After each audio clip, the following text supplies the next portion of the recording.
এই পথ যদি শেষ না হয় তবে কেমন হতো তুমি বলো তো।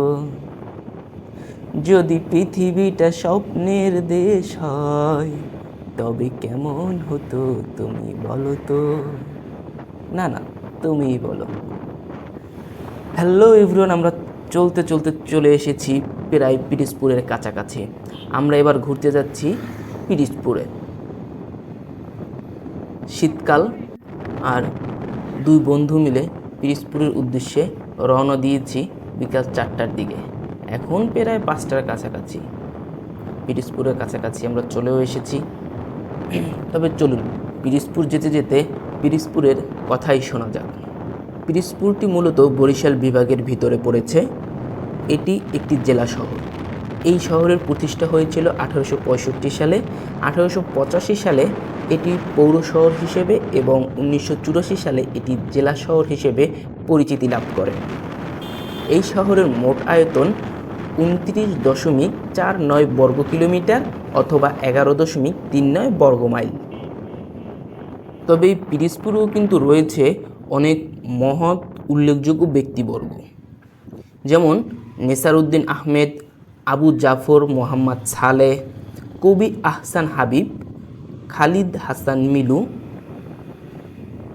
সাহিত্যিক ও গবেষক মোহাম্মদ মিজানুর রহমান, নৃত্যশিল্পী গোলাম মোস্তফা খান, জুয়েল এইস, হাবিবুল ইসলাম মিজান, নাসির খান প্রমুখ বীরেন্দ্র। অসাধারণ পরিবেশ এখানে ওই গ্রামের ভিতরে আছি। খুব চমৎকার একটি গ্রাম, খুব সুন্দর, যা ধারণার বাইরে। এবং তাদের গাড়ি রানিং আছে।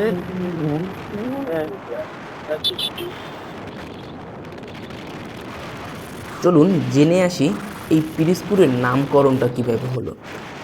হেলাল উদ্দিন মোগল নামে একজন মোগল বংশের শেষ বংশধর হিসেবে নিজেকে দাবি করেছিলেন, আর তার কিছু ঝামেলার কারণে তিনি এখান থেকে এই যে পিরিজপুরের যে নদীটা আছে, নদীর পাশে একটা কেল্লা তৈরি করেছিলেন।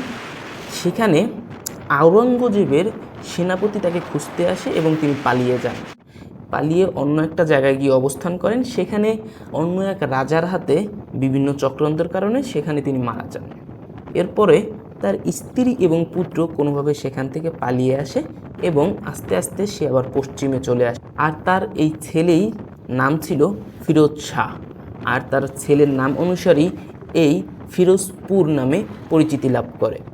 পরবর্তীতে এটি উচ্চারণগত কারণে পিরিজপুর নামটি পিরিজপুর নামে চলে আসে।